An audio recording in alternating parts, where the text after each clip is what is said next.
thought I'd do this video because I did write a fairly long newsletter, and even though our opens, that is the amount of people who open our videos, is pretty good. We're about 50%, which is really better than a lot. Usually 30% or lower.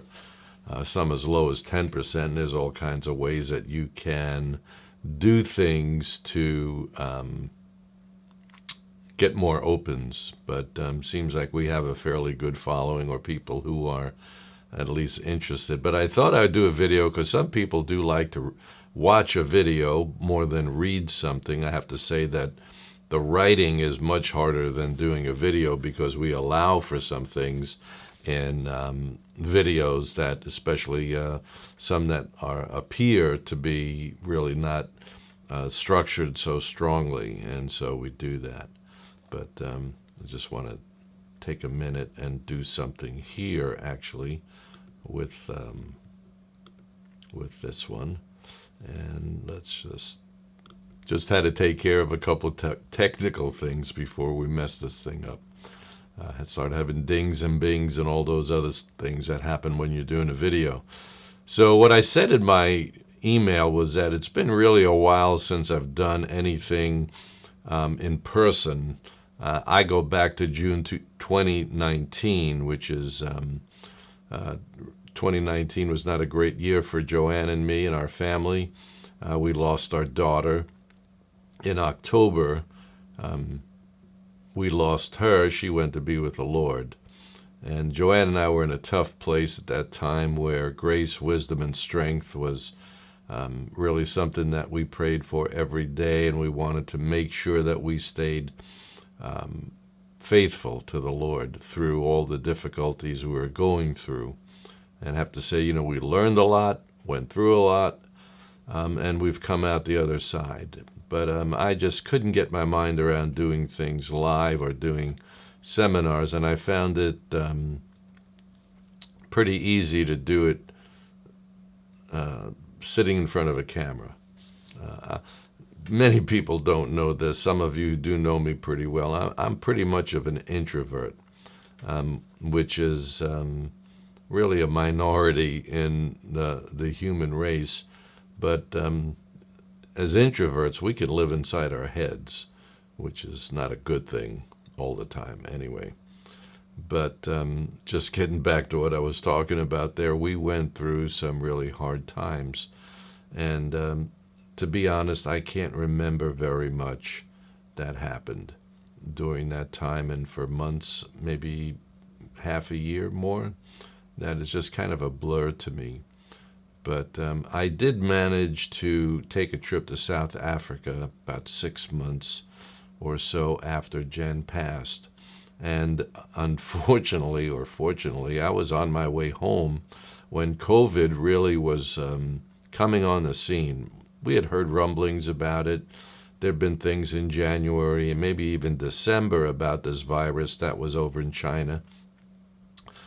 January, we heard a little bit more. February, it really started to come on the scene. I was actually on my way home from South Africa when COVID really was making its mark. I can still see the stewardesses on the plane from Johannesburg to London, and also from London to Newark. I could see the stewardesses pushing the lavatory doors open with their feet because they didn't want to touch it. And they had a rag in one hand, or paper towels, and a spray bottle in the other, and they were wiping everything down. So I kind of got the idea this is not going to really be good. So that was the beginning of March. I got home, I think it was March 6th, if I remember right. And there really wasn't anything that I knew to do. We did have a conference planned, I think it was the end of March, where I had invited Elisa Childers to come and be part of our conference. And I cringe now when I think about, I had no idea on how to put together a conference on Zoom or seminars, and I didn't really want to do nothing. I wanted to do something.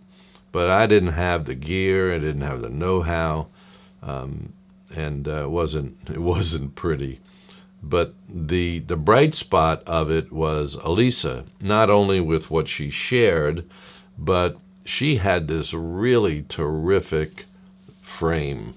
The picture, her setup, looked like she was professional in a studio. And so I asked her, afterwards, I said, Elisa, what equipment do you use? And how did you get this set up? And she told me that her husband had researched all kinds of things. What's the best thing?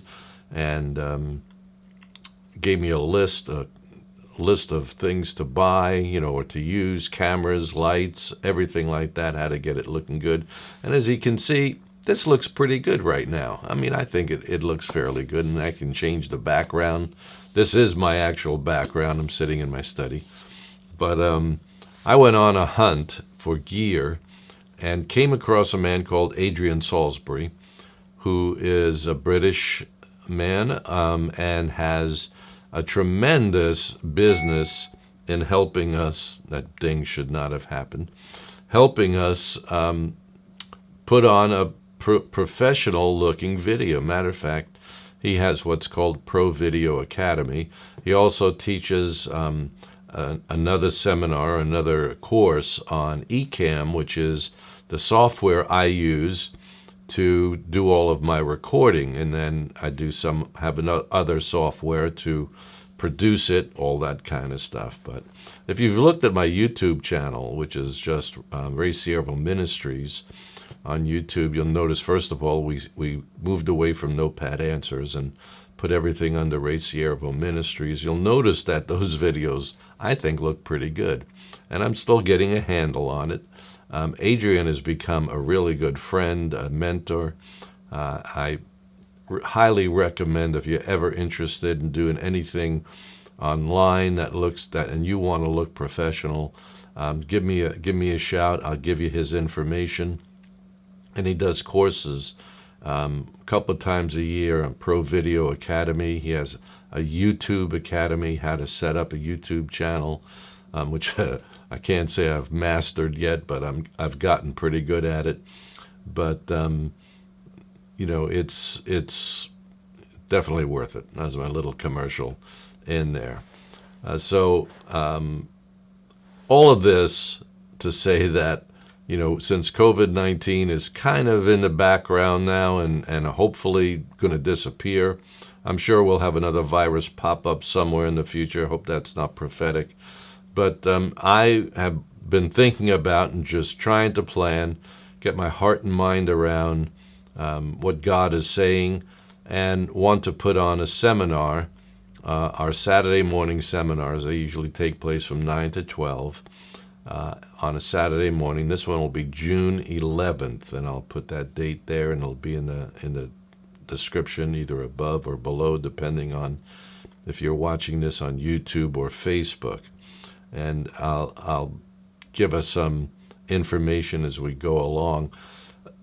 Here's some information that I think is really, really helpful. And that is that during the lockdown, I took the advantage to really give myself to reading more, studying more. And I think that over the period of a year or 2 years, I probably read or gone through a couple dozen books, either on Audible and then reading them. I can get them online, whichever, Kindle, reading, that sort of thing. But it's really given me a lot to do and think about. And so I'm going to go a little bit further than what I wrote in my newsletter. I want to call the seminar Let's Regroup. And then there's another hashtag or phrase that says, to what end? And there's a little bit of a play on words there, admittedly. The word would be telos in Greek, and it means that everything goes to an end or to a production of some kind. To what end do I want to regroup? And really it's to build your faith and witness. And witness is really the important word. I think you have to have your faith built, be strong in your faith, so you can have a good witness. And I want to look at some things that deal with that. And if you know, this goes back to the garden where we were called image bearers. We were made in God's image. And I don't think that God forgot about that. I think the church can forget about that. I think Israel lost that. But we need to get our hearts and minds around the idea that we are image bearers. And now we can bear the image of God even better because we are saved. Because we know Jesus. Because Christ lives in us. And we can be the image bearers today that represent God the way Jesus represented God. Now, the difference is he could do it perfectly. We do it as his body. And there's lots of things to understand there. And what kind of culture are we living in? And it is costly to live in this culture from a Christian perspective. To live and to thrive in this culture is not an easy thing. And we talk a lot about distractions and the way the world is distracted today, and even destabilized is the right way to say it, I guess. And we want to look at that. I want to explore what's going on and how we can break free of the cultural distractions that keep us from focusing on the things that are important to be God's image bearers today. And I've just finished reading a book on having a disruptive witness. It's written by a man called Alan Noble, and he talks about how we have to disrupt the culture with our witness and what those things are. And you may not even realize that we already do it, but we just don't fine-tune it. And touching on these things because as I'm sitting here today, I'm finalizing a talk I'm going to do at the National Conference on Christian Apologetics outside of Charlotte. It's actually in South Carolina this year at the First Baptist Church in Rock Hill. And I'm going to do a breakout session there calling Walking Right Side Up in an Upside Down World. They're looking at that whole concept of what's going on and how do we interact with this upside down world. So mark your calendar, June 11th, at Long Branch Covenant Church, 9 a.m. We will live stream it too. For those of you who don't live close to where you can come, we'll live stream it. And I want to especially give a shout out to my brothers and sisters over in South Africa and Britain. In England, you can tune in. So we're going to do it at 9 a.m. That's 3 p.m., 1500 hours for you in South Africa, and I believe in Britain you still call it by the PMs and AMs, though I think some of you do use what we call military time. That's 1500 hours. 3 o'clock in the afternoon, and we'll be probably going for a couple of hours, 2 or 3 hours. Usually what we do is I'll teach some, give some Q&A, give you time for Q&A, and then go back and do a second part and try to finish up by noon. I'm guessing that because we haven't done this in so long that we'll have a lot of people that want to stay around and fellowship. So that's what I'm looking to do. June 11th, I hope you got enough out of this to pique your interest.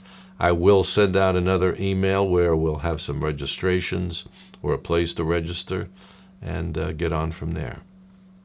Okay, hope this was helpful.